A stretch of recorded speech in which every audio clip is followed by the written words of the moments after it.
Benzos like Skittles? You ever been to treatment?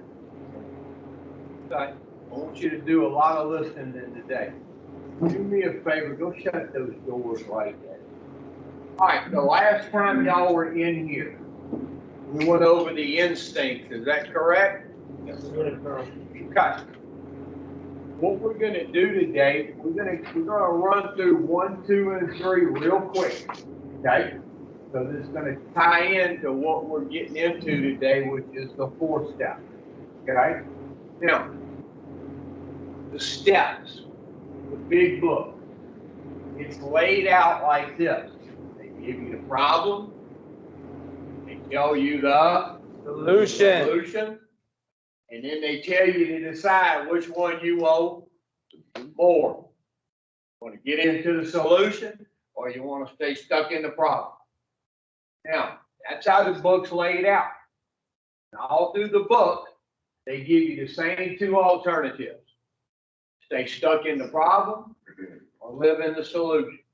Now, how many of y'all are real familiar with staying stuck in the problem?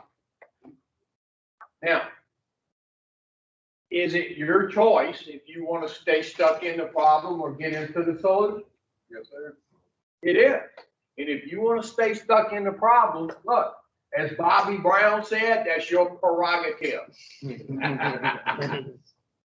But don't whine about it, don't complain about it, just suck it up and get what you asked for. Now, if you don't want those results, it leaves you but one alternative, and that's to get into solution. Now, I can't do it for you. I can't figure out which one you want more, but I can make you very thirsty for one or the other. Hopefully, we make you thirsty for the solution. Now, how many of y'all in the last week or 2, your head has started to come out your rear end, and you're starting to see some things a little different that, hey, maybe, just maybe, this ain't so bad? Anybody? Okay. Okay. Now, take. When you're using, okay, what's your favorite thing? Do me a favor. Go up there and ask for Josh or somebody and get me a black one of these. Okay? Take your favorite thing. Benzos. If you had 20 benzos, could you eat one today? Walk around with 19 of them in your pocket for a month. At the end of that month, eat a second one and walk around with 18 of them in your pocket for another month. And do that every month until all of them was gone. What would happen if you ate the first one? I started eating the rest of them. Like Skittles. Okay. Now, yeah, blue just seems a little feminine for me.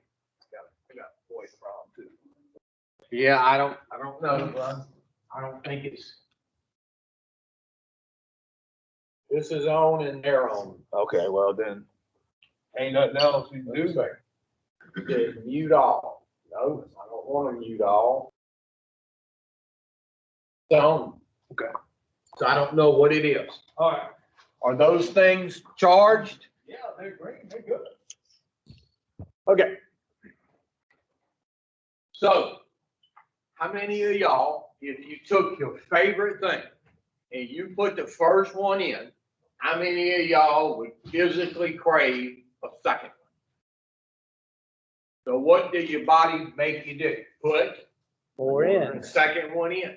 And once you put the second one in, the craving doubles in, and your body wants More. the third one. And the more you use, the more you have to crave. And the more you crave, the more your body wants you to use. Now, step 1 is a problem statement. And what they do, go tell him to come back in here.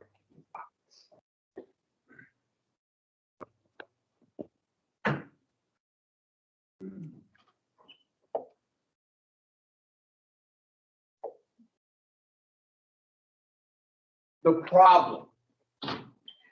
You understanding or not understanding the problem is pretty much going to hinge on what you do or don't do in this program. Okay?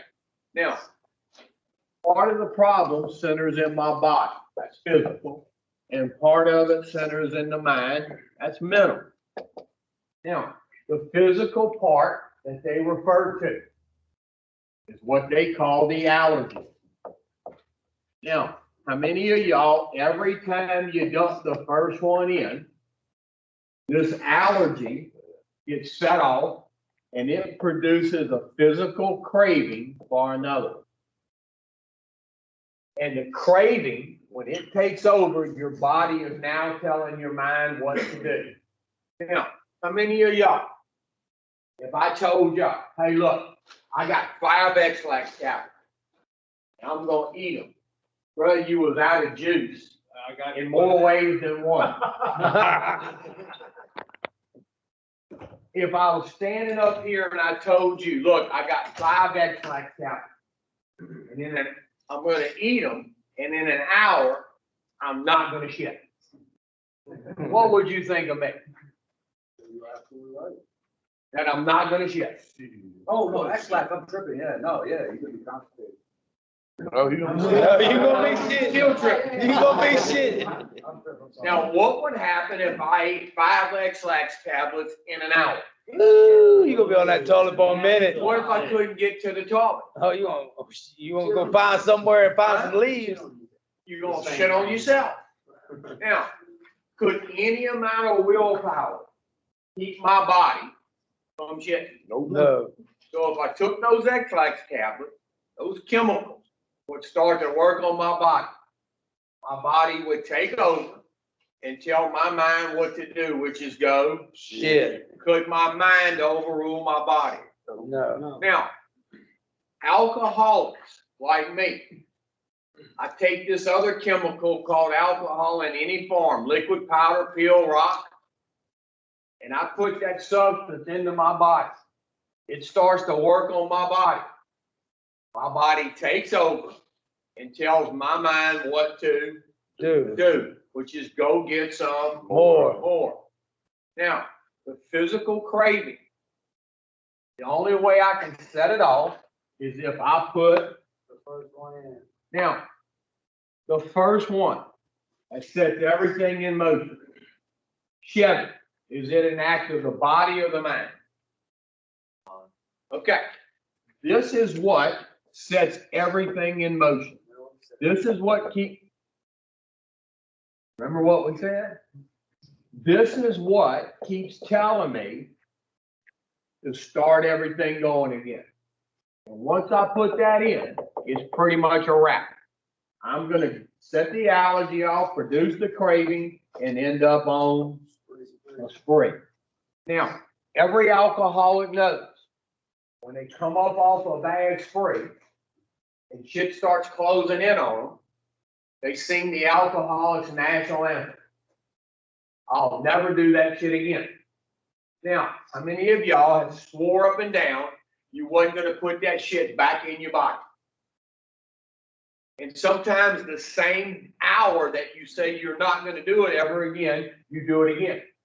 Sometimes it takes a day, a week, a month, but you always go back to it. Now, if the obsession keeps telling you to put this shit in, and once you put it in, your body starts telling your mind what to do, and you end up on one of these, you are one powerless person. Now, I look back on some things, the 20 years I've been sober, I look back on some shit, and I go, you know, if I ever would have been put on probation while I was using, I never would have been able to successfully finish probation. Because this would have got me every time.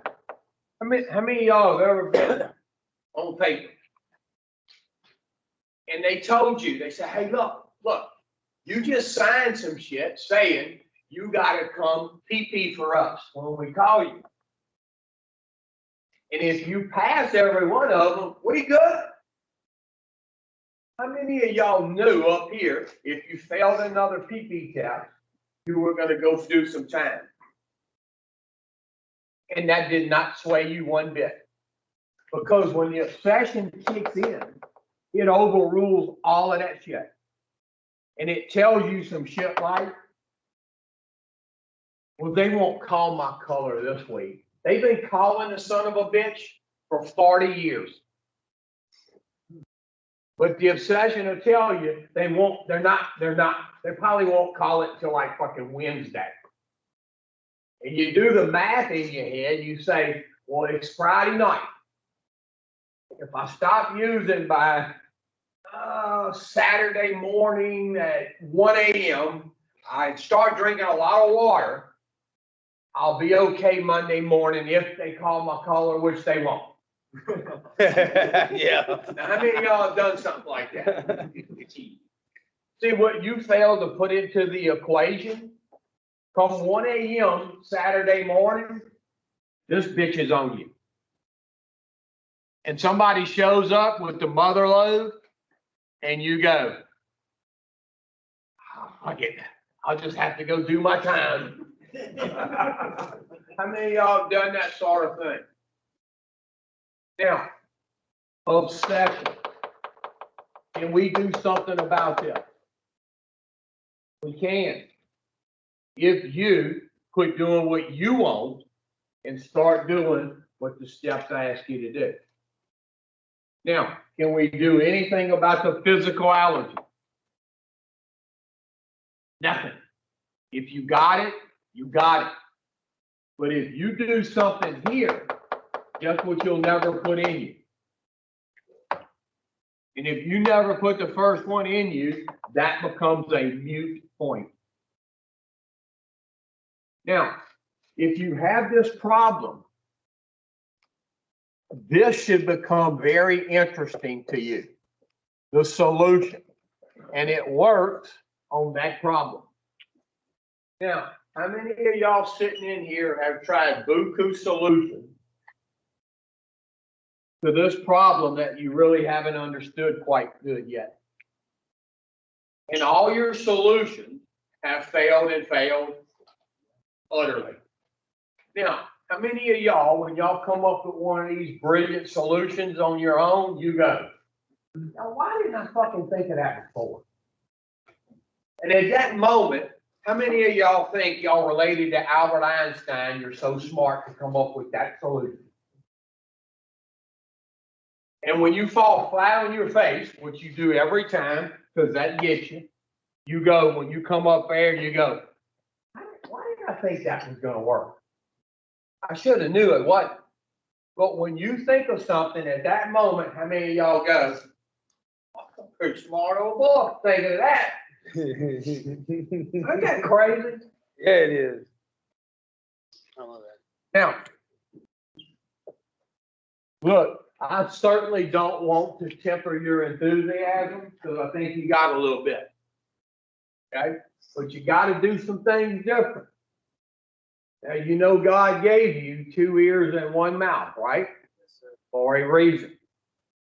You know what that reason is? That's right. Not only they 1 ear or 1 eye. Yeah, and it's sufficed. It's been just enough, huh? See, God gives you just enough of His grace to suffice. Ray, you can ask me any smart ass question you want, and I'll have a smart ass answer. All right, haven't you learned that yet? You're getting there. Now, how many of y'all, this right here, the fellowship, you've went here before, you've been to meetings, and you think by going to the meetings that that's enough. Look, one of the biggest mistakes I see people make, they come in here, they do what we sort of ask, they get out of here, and they go to meetings. And they fucking fall flat on their face again they come off the air, and this is what the most of them say. That AA shit don't work. If you just went to meetings, you have never done the AA shit. You just went to meetings. How many of y'all ever heard of the PTA?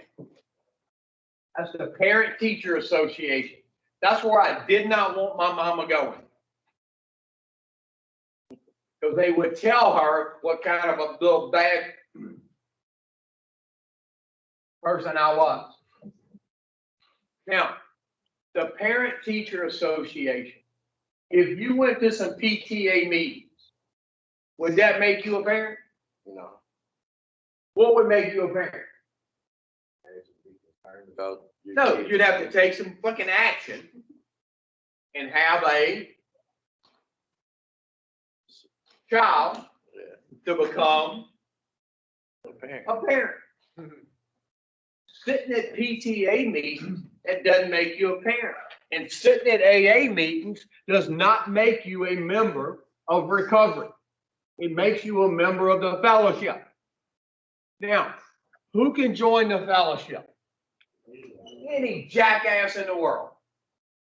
The Fellowship of Alcoholics Anonymous is made up of some of the most mixed up, screwed up ass people in the world. Now, do you have to be alcoholic to go to the meetings? Look, how many of y'all think everybody in an AA meeting is a real alcoholic?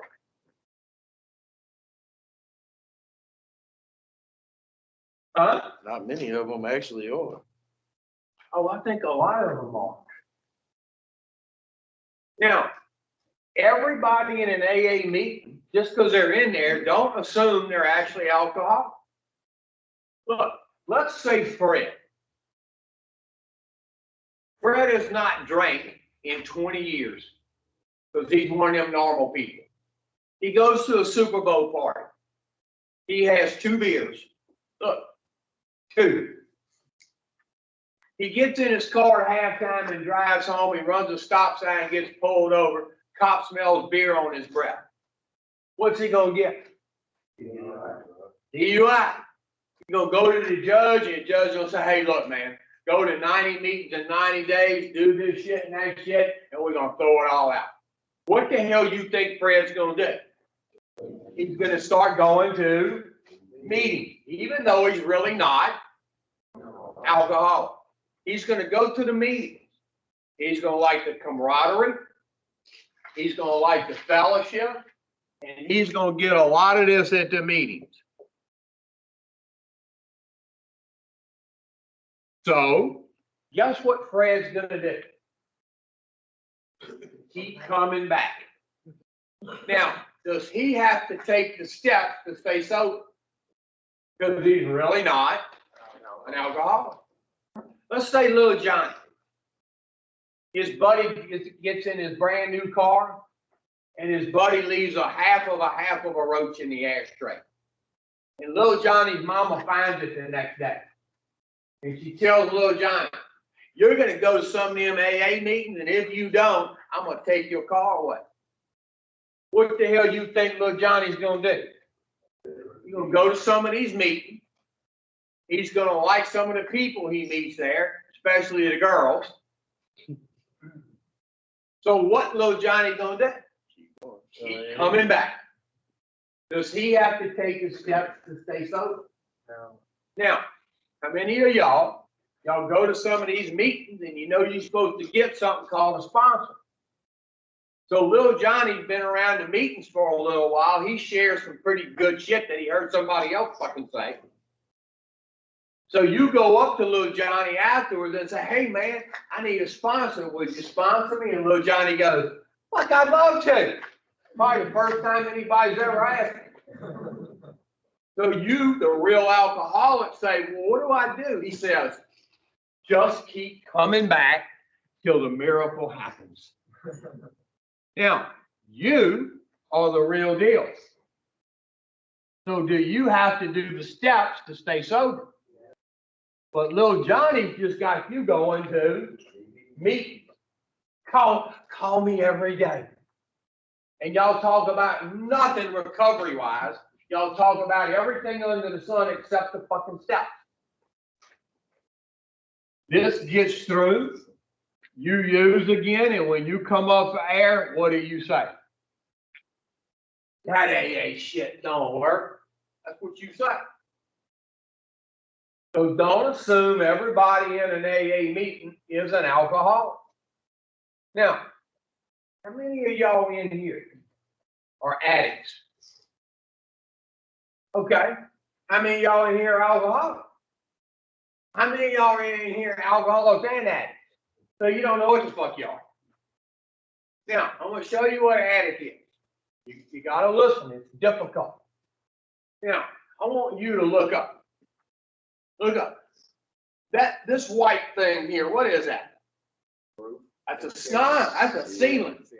Now, above the ceiling is what? A roof. Now, in between the ceiling and the roof is what? Attic or The attic. That's an attic. See, how many of y'all want to go, oh, I don't drink, I'm not alcoholic. I guarantee you, if you couldn't get your hands on your favorite thing, and I dropped your ass off on a deserted island for 6 months and said, hey, here's 6 months worth of food and a case of Jack Daniels. When I come to get your ass, all the food's gonna be gone and every fucking bottle's gonna be gone. Because when you get irritable, restless, and discontented up on that fucking island, you would drink coconuts if you didn't have no Jack Daniels. What makes me alcoholic? That.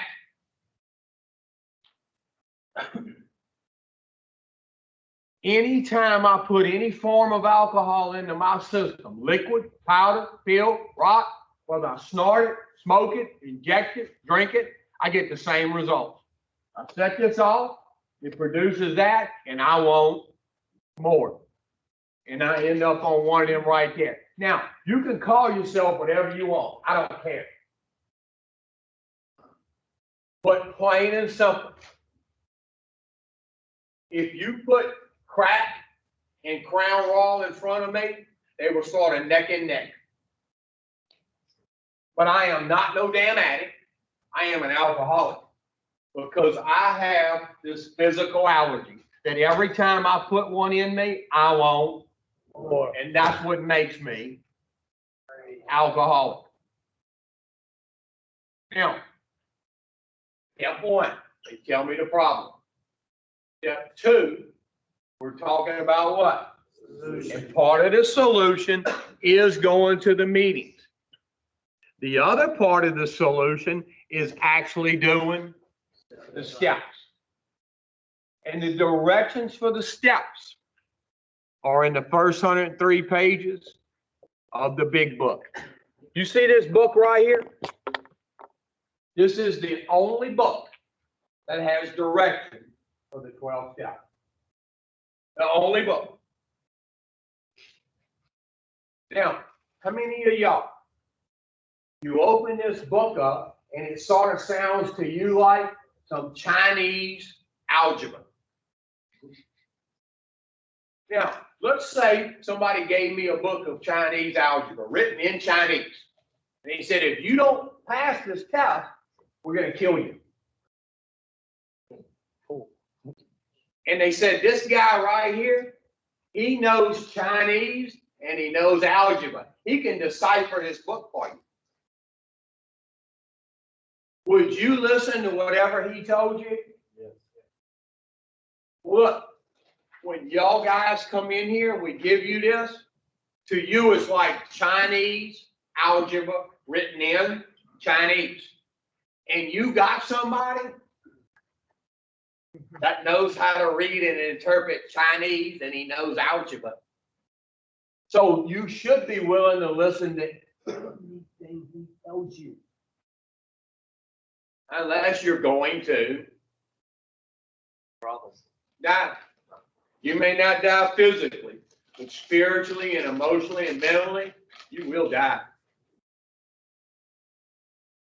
Now, if somebody like me comes in here with this problem, and I actually do these two things, and that's what the steps do, is change me and tap me into some power. So those two things, I gotta decide, which one do I want more? And look, for about 27 years, guess what I wanted more? Yeah. And I paid a small price for it. Now, for the last 20, guess what I wanted more? The solution. And I have been paid more back than I ever lost. How many of y'all sitting in here? Y'all are thinking, man, I done lost so much, I don't know if I could ever get it going back in the right direction again. And I'm telling you, you can. If I can, you can. Now, they give me the problem, they give me the solution. And in step 3, I have to decide which one I want more. Do I want this more, or do I want this more? Now, let's say you want to stay over here. Can anybody make you decide differently? No. But if you decide you want to stay in the problem more, and deal with the results. Now, let's say you don't want to stay stuck in the problem and keep ending up in institutions. And this is an institution. I don't know if y'all realize that. This is the Taj Mahal of institutions. Because other institutions like EBR, Parish Prison, I don't think I want to be in that institution. And if you fail at this institution, that's the next stop. Now, let's say I decide I want to get out of the problem into the solution. The way I'm going to carry out my step 3 decision is by taking 4, 5, 6, 7, 8, and that is the action steps. And if I can take that action like the book says, I'm going to have a design now on how to start living daily. Now, every day for the last 20 years and a couple of weeks, every day, 10, 11, and 12. And 10 is sort of like this. I take my damn inventory and I don't worry about you. How many of y'all's damn noses in everybody's fucking business except yours? And in 11, I talk and listen to God.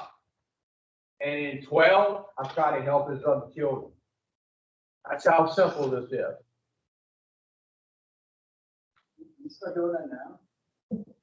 Like right now. No, not now, but like while we're here before we do the other stuff. Well, let me ask you this, okay? If you start practicing taking your inventory, okay, in here, that's sort of the goal, right? Do we get you doing some prayer and meditation in here? And when you go to the meetings and sharing stuff, is that helping other people? Okay. Now, I want you to look at something, okay? The very first action step is what? The 4 steps. Nothing happens in 1, 2, or 3. Steps 1, 2, or 3 are sort of preparation for you to start doing something. Now, this step right here, everything, all the information I'm going to get to do the rest of the steps, I'm going to get in. Because what you're going to do when we give you the 4-step papers, hopefully, is fill it out thoroughly and Honestly. you're going to take that, and you're going to go sit down with another member of Alcoholics Anonymous, and they gonna take that 4-step with you, and you're gonna really see the truth about some shit. So 4 is the very start of it.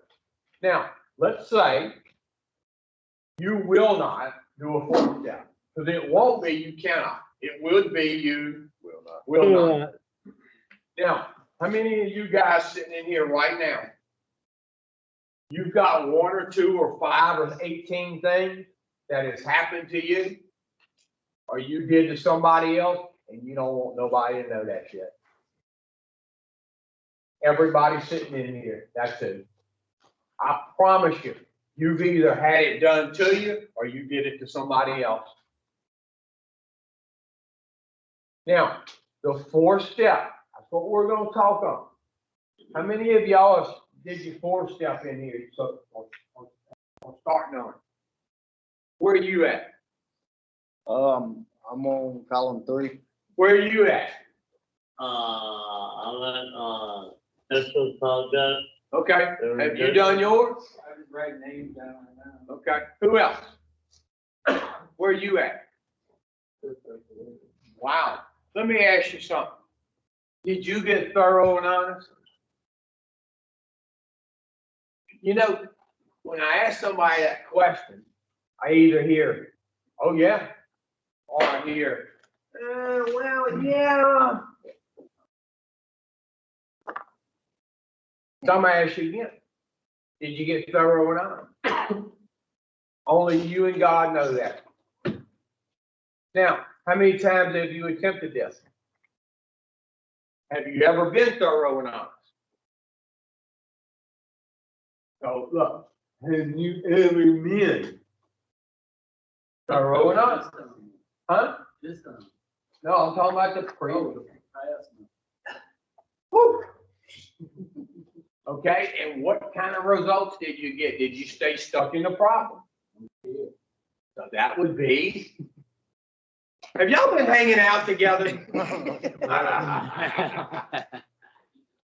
Now, how many of y'all, when we show you these 4-step papers, you got 1 or 2 things you don't want to put down there? Everybody does. And I'm telling you, that's the shit that really needs to go down there. Now, we're going to start getting into the 4-step today. Okay? Well, we got a little work to do before we actually show you how to fill one out. Now, most of y'all who are fixing to start or have already started, you've been in here when we showed you how to fill it out. Am I correct? Okay. Now, the big book of Alcoholics Anonymous, you have to understand a few things about it. You have to understand how it was written. Wake up. Hey, wake up. Don't go to sleep. You have to understand a couple of things about how it was written and who wrote it. Now, Bill Wilson, the co-founder of Alcoholics Anonymous, who actually grabbed a pen and put pen to paper. He had a lot of help writing the big book. People, when they first started writing the big book, the original fellowship, they would write shit down on paper, send it to Bill. He would decipher it, put it on paper, send it back to him. They would look at it and go, yes or hell no. Now, Bill's writing style is 2 things real distinct about it that you got to understand, especially with the 4-step. Bill did not like to use the same word twice. Bill was a Yankee. God bless him. Huh? A Yankee is up in the north. Bill grew up on the East Coast in Vermont. And people up there thought if you used the same word twice, it made you sound dumb. So he uses different words that mean exactly the same thing. I'll give you an example. When it comes to God, he uses terms like higher power, creative intelligence, spirit of the universe, czar of the heavens. They're different words, but they mean the exact same thing. Now, how many of y'all, when you started studying the big book like y'all all did, you see different words and it just fucking throws you off? If you understand that he uses different words that mean the same thing, it'll help you decipher the book a little bit. Now, another one of his distinct writing styles, he tries to teach you something by something you already know. They call it a parable. And they had this carpenter that walked this earth thousands of years ago. They called him Jesus. That's right. And the way he taught people was through parables. When he talked to fishermen, he would tell stories about fishing. He talked to carpenters. He would tell stories about Carpentry. carpentry. So those two distinct styles, you got to understand them. Because in the fourth step, he's going to compare you taking a personal inventory with a business. Now, who in here has never, ever in their life ran a legal, legitimate business? And I said legal. You never have? You never have? Now, what would happen? What would happen if a business didn't take regular inventory? Eventually, what would happen? They end up closing because they They go bankrupt. don't have a. Now, he's never run a business, yet he knew that. So he's going to compare taking a personal inventory with business. a business. Now, I want you to turn your big books. Let's see, let's go. Y'all go to page 63, the fifth sentence from the bottom. 63. 63. 6-3. The fifth sentence from the bottom. Now, in this part of the book, they're still in step 3. It says, this was only a beginning. They're talking about step 3. Though if honestly and humbly made, in effect, sometimes a very great one was felt at once.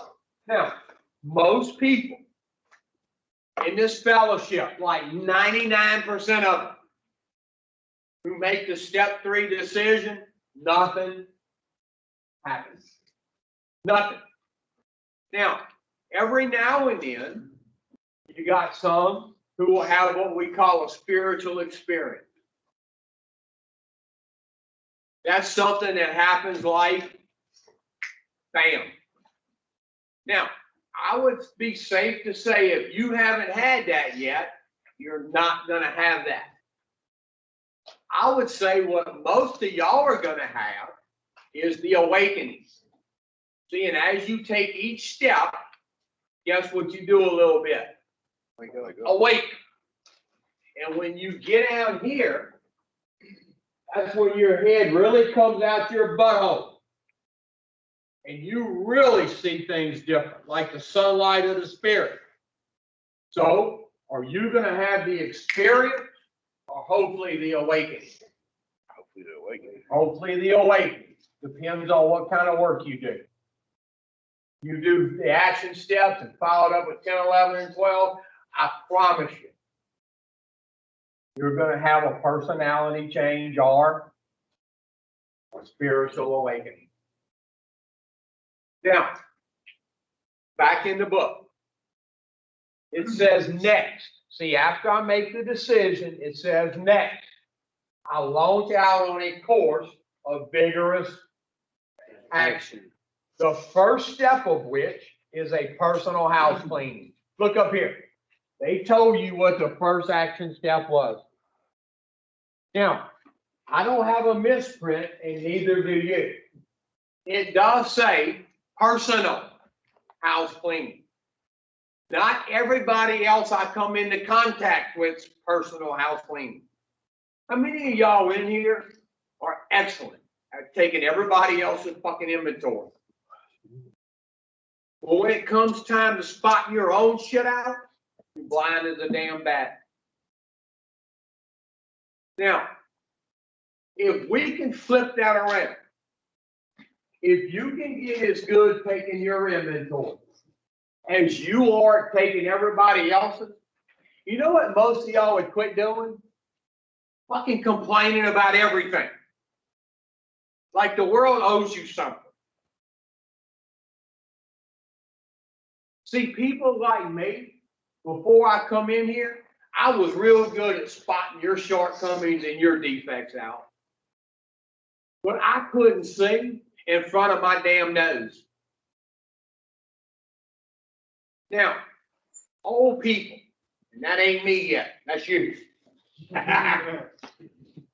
Old people, they got a saying, when you point the finger, look how many are pointing back. In AA, we got a saying, if you spot it, you got it. The only way I can see something in you is if it's been in me before.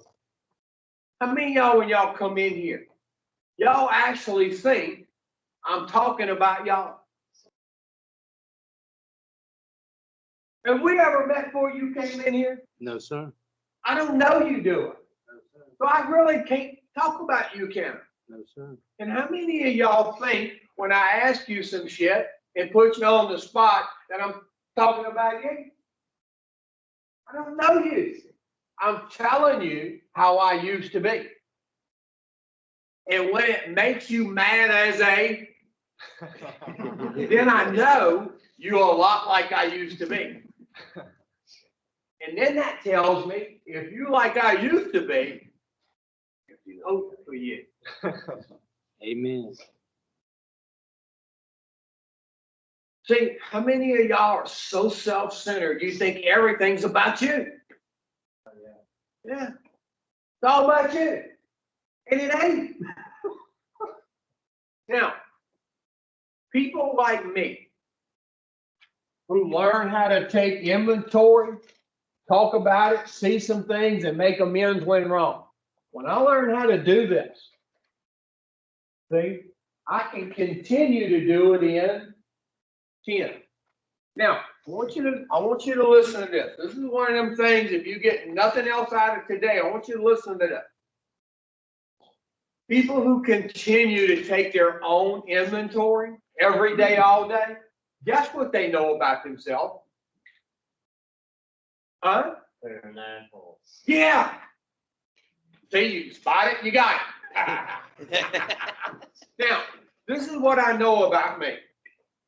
I'm a sick fucker. That's what I know about me. So therefore, guess what I keep doing? 10, 11 a.m. Because I know I still got a lot of work to do. See, people who don't take their inventory and get out of here and continue to do it, guess what they start to think about themselves? They have been rendered white ass. No. Huh? Every day. All day. In any religion, and every great spiritually minded person in this universe does that. Now, if I'm busy taking my inventory all day, every day, I ain't got time to do yours. See, I got steps to work on me. The steps don't work if I take them on you. And when I sort of change and I see things differently up here and I get well up here, everything out there that I know is wrong gets better. How many of y'all are wearing yourself out worrying about shit that you have no fucking control over? Absolutely none. Like you're going to do something. Wave both of your hands. and your feet. Look, I gotta give you this. I gotta tell you this. I see some progress with you. That's a small miracle. Now, don't let your head explode, okay? I said, oh, okay. Now, how many of y'all have no idea how to take your own inventory? Because you're always trying to take everybody else. Now, you got to stay with me right here. If you listen to this, it's actually quite simple. Now, I want everybody in here to get your instinct sheet in front of you. You're going to need it. Now, if you didn't get one or you weren't in here when we handed them out, raise your hand. Take you one of them, pass them around. Y'all should have one, unless you weren't here. Give that young man back there one. He was not here. What's your first name? Brett. What? Brett. Brett? Where are you from? Where about? You know where I-12 and Airline is? I do. Where are you from? Originally? Yeah. I grew up in Washington. Okay. You must have had to leave Washington when you put them damn holes in your ears. Why you did that? I did it when I was pretty young originally. What, last week? How old are you? Not 24. Yeah, that's what I said. Yeah. What you was using? Airline Right. and that. Favorite thing? Airline. Okay. You ever been to treatment? Yeah. Well, they call a minute a long time nowadays. How many times? I haven't finished them all, but this is 17 or 16. Yeah. Okay. Well, hell, you go a couple more, you can say you're just as old as how many treatments you've been to. Why you keep going to treatment? You won't do what they say? I usually do. No, you don't. For a while. Huh? I do for a while. You got a big book? Got several. I'm sure. Where does it say do it for a while and stop? That's my problem. Well, that ain't your problem. We're going to get to that while you're here. But you never do what they say. That's why you keep going to treatment. See, this time right here, if you would do what this book says, this would be your last one.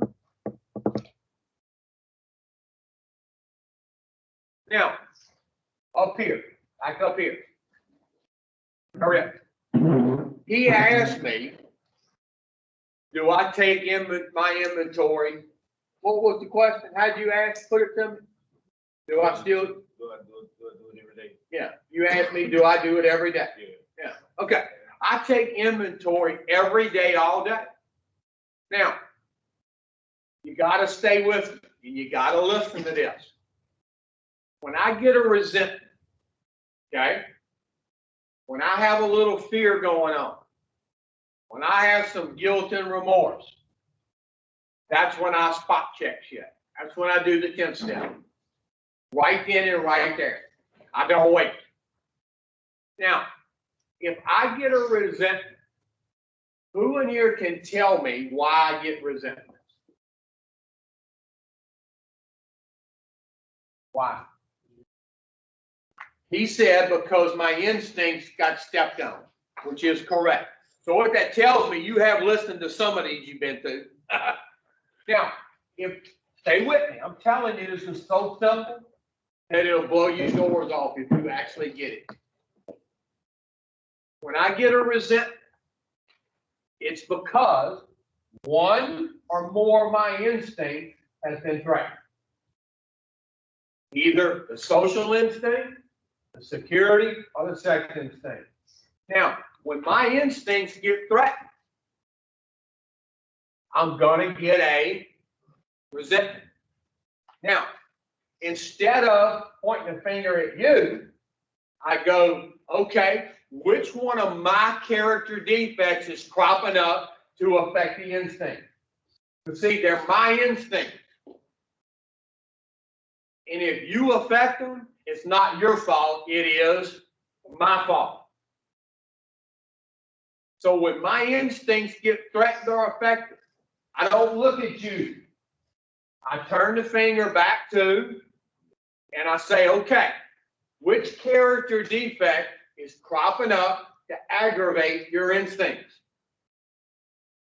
And when I look and look hard enough, I'm either being inconsiderate, dishonest, selfish, self-centered, or self-seeking. And when I see which defect is cropping up, I can make some changes. And when I make some changes, I'll automatically grow to another level, and another level, and another level. How many of y'all, when y'all get a resentment, you never look at yourself? It's always somebody else's damn fault, and you lash out at them.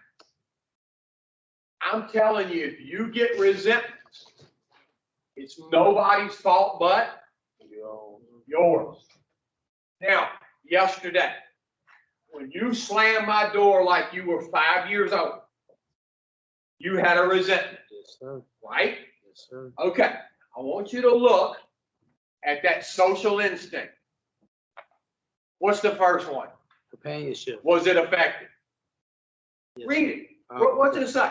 Wanting to belong or to be accepted. Was it affected? Yes, sir. Read the next one. Prestige. The power to command, admire, admiration, convenient status. Was it affected? Read the next one. Self-esteem. What we think of ourselves high or low. Was it affected? Read the next one. Pride. I ain't gotta read that. And the last one, personal. Personal relationship. were they affected? Now, move over to the material security, the security instinct. Was your material affected? Wanting money, buildings, property, clothing, etc., in order to be secured. Well, let me ask you something. If you get put out of here, is it gonna be some very bad ramifications? Yes. So was your material instinct? Yes, sir. Okay, read the next one. Emotional. Based upon our needs for another person or persons, someone tend to dominate, some are overly dependent on others. Was it affected? Now, why were your instincts affected? Because of me Because of myself. or you? Me. But who did you lash out at? You. Okay, now, were you being dishonest? Yes, sir. How? Because I was lashing out at you when I should have just been mad at myself. I should have just shut up and listened. Okay, now, was I trying to help you or hurt you? You was trying to help me. But you thought I was trying to. Make fun of me. Yeah. So were you being a little dishonest with yourself? Okay. Were you being inconsiderate, Yes, sir. selfish, Yes, sir. self-centered? Yes, sir. Now, if you weren't all those things, would your instincts have got affected? And you could have learned a lot yesterday or whenever you stormed out, because that was a damn good class. I know, that's what I told you. I That's what I know. was mad at. Yeah. Now, how many of y'all never do that? What he just did? Because you're too busy doing this. If you are trying to get somebody else to what they do or don't do to make you happy, you will never truly be happy. Because people are not going to do what you want and how you want. Never. True happiness comes from within. Nothing out there can make me happy. It can give me some satisfaction, but it won't make me happy. So this is what I know about me. Anytime I'm disturbed, no matter what the cause, there's something the matter with me. Now, in the last 20 years, when shit crops up, I know it's because one of my instincts was threatened, and what I really look for is why. My character defects. Now, somebody who does that every day, all day, guess how they feel about themselves? good. Like real good. And if they feeling good about themselves all day, every day, guess what? They never think about putting in them to change the way they feel. Yeah. Oh, yeah. No. Oh, what? Is it normal, I guess, to be able to do this and allow to understand you're wrong and to come to a place of acceptance on the reality of the problem? Absolutely. And still like deal with emotional discipline. Absolutely. Yeah. Yeah. Do it. Absolutely. Look, guys that I sponsor, after we've been going for a couple, 3 or 4 months, and they call me up and they going, I go, whoa, whoa, whoa, whoa, whoa, whoa, whoa, whoa, whoa, hold on, take you a deep breath. And as soon as they stop fucking diarrhea of the mouth and take them a deep breath, I go, did you 10-step it? Which I know they haven't. And they go, no. I go, well, after you do, call me back. Clink. But see, I can't help them until they 10-step it. Now, once they 10-step it and call me back, I don't hear all that panic and shit in their voice. And they sort of go, you motherfucker, now I know why you hung up on me. And they go, you know, I see which instinct was affected. These are the defects that cropped up. This is where I help them. Do we need to make some from you acting like a little bitty baby? Same thing. Spot it, you got it. Now, how many of y'all, you look at what we just said and you go, oh, that's simple. It's got to be more complicated than that. It's not. It's that simple. Now, every time I do the inventory, every time, guess who I learn about? And every time I learn about me, I'll make some changes. I grow. Now, in the big book, they talk about living in the 4th dimension. And if you got to think about if you're in the 4th dimension, you ain't. And the first time they started talking to me about that, I went, these motherfuckers are nuts up in here, the 4th dimension. It was just went right over my head. Today, I live almost resentment free. And I don't let people say that again. Yeah. You know, I had a contract with the Department of Correction for 5 years. I went in a penitentiary, did this 3 nights a week. I'm gonna show you how God's got a funny sense of humor. I am a convicted felon. And they had this guy in there. He had been in there a long time. And he was gonna be in there a little longer. Like, probably wasn't never gonna get out. And he did this. And you know what he told me? He says, you know, the last year or two, this is the most free I've ever been. And that motherfucker was locked up. See, how many of y'all ain't locked up, but up here you are. Now, I'm going to show you how this shit really works. This guy who wasn't really ever supposed to get out, about 2 years after I quit going there, guess who calls me? Him. Guess where he's at? Home. That's right. That's right. See, how many of y'all in here never ever give God a chance to work in your life as you always trying to run the show yourself? And anybody, I don't care who it is, from the Pope to the crackhead in the gutter, Anybody who wants to run the show, God goes, the floor is yours. But along the way, consequence after consequence after consequence. Now, am I perfect at this? Huh? No. And anybody that tells you they are, say, hey, look, can you meet me at the Mississippi River at 12 o'clock tomorrow? I want you to walk across it. I make mistakes. Now, every now and then, guess what I'll try to want to drift back into? Huh? Self. And when I do, gotta go. All right, you little son of a bitch.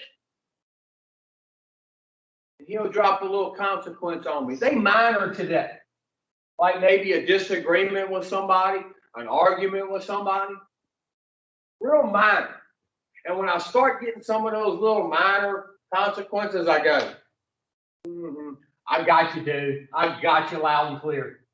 And I get out of self like that, right back into God's will. Because I know if I stay in self, the consequences are going to get worse and worse. And worse. And when they get unbearable, guess what I'm about to put in me to change the way I feel? That's right. How many of y'all are starting to maybe, just maybe, click a little bit? Wow. Amazing. All right, back in the book.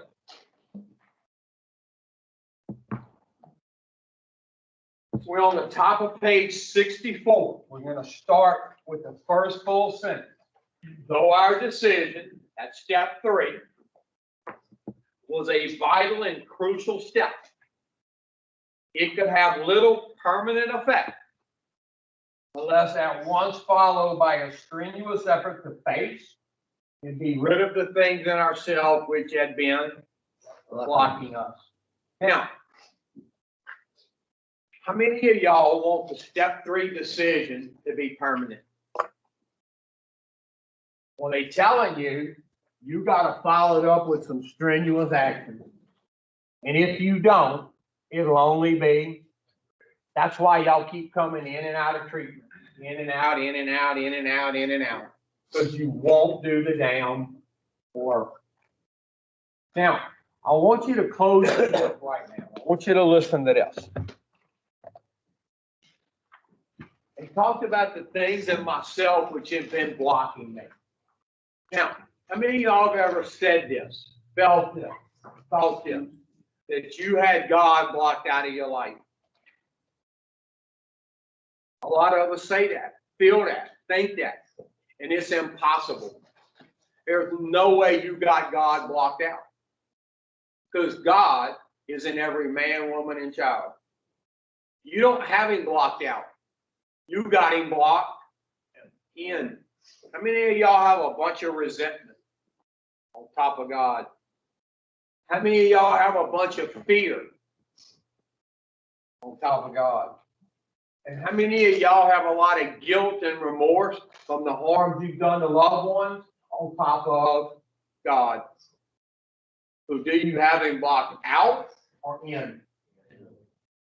Now, for me to start going again, I got to get the blocks off. Now, how do I get the blocks off? And when the blocks are off, guess who starts directing me again? Because I have tapped into. And the way I keep the blocks from coming back. Now, how many times have you been to treatment? Have you made a start before? Yeah. Have you got the blocks removed? Not completely. But Yeah. some. Yeah. So. Yeah. And then you stop. Exactly. And you really get them covered up again. And when they get covered up again, you go. See, look, getting the blocks off is important. But for somebody like me, keeping them off, That's where it's at. But see, once I get rid of the resentments and shit in the first 4 through 9, I get a bunch of new little babies. Bunch of new little resentment. And if I don't take care of them right then and right there, they grow up. And they start blocking God back in. So 4 through 9 removes the blocks.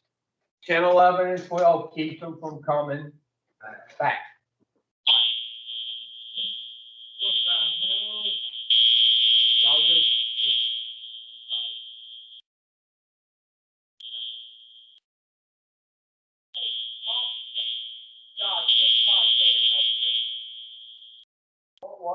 What did it go off for? Do you know?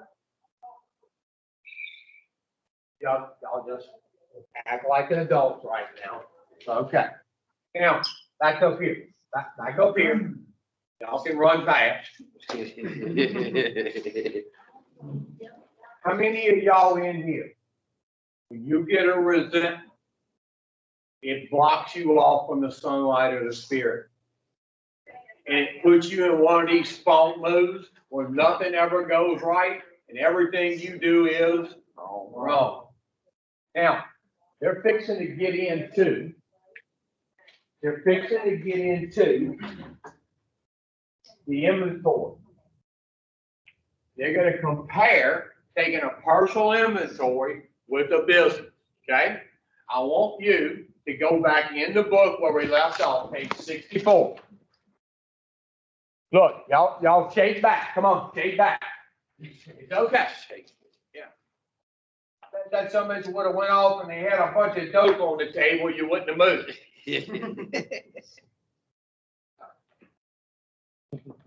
Okay. It says our crack smoking was but a symptom. So we had to get down to causes and conditions. The first paragraph on 64. Therefore, we started upon a personal inventory. This was step 4. A business which takes no regular inventory usually goes taking a commercial inventory. Different word, but means the same thing as business. Commercial, business. Different words mean the same thing. Taking a commercial inventory is a fact-finding and a fact-basing process. Now, if you take a person here, and you take a business and you put it over here, what a business does is fact-find and fact-face. That's what the book told you. Now, if you look at step 4, it says made a searching. What a person does, they make a searching and what? Fearless. Now, different words that mean the same thing. You got to know that. Otherwise, this will be real confusing to you. A business fact finds and fact faces. A person searches fearlessly. Y'all with me? Okay, back in the book. It's an effort to discover the truth about the stock in trade. Look up here. What a business does is get down to the truth about your stock in trade.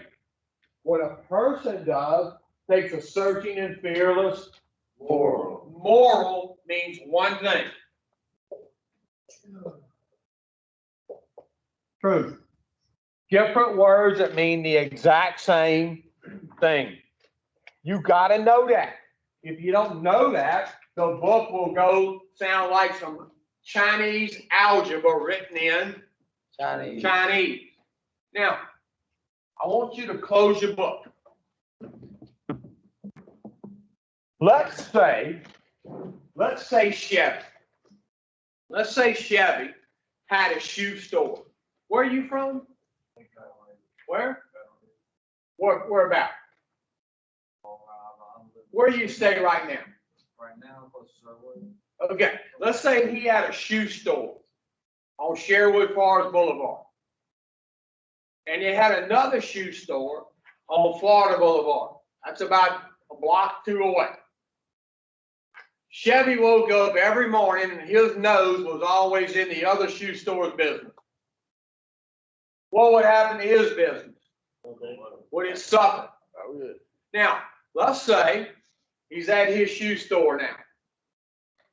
And he gets a shipment of some brand new Nike tennis shoes in. And he puts them out on the shelf. And them son of a bitches start selling like hotcakes. He can't keep them on the shelf. What would he do? He would order more because they making him money. Now, how would he know what's making me money? He'd have to take inventory thoroughly and honestly. Now, these tennis shoes, he's ordering more, they flying off the shelf. He orders more, they fly off the shelf. Y'all with me? Making him money. All of a sudden, he gets a load of them in, and some new ones come out. And they ship them to him, and he's got them sitting right next to the older ones.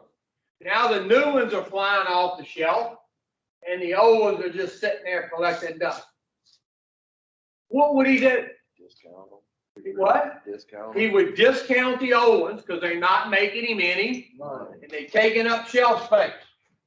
He would discount them to get them out and put some new ones on the shelf. Now, how would he know what to get rid of and what to order more of? Inventory, thoroughly and honestly. And as long as he did that, could he stay in business? Would he be profitable? Yep. Now, how many of y'all got some shit on your shelf ain't fucking nobody?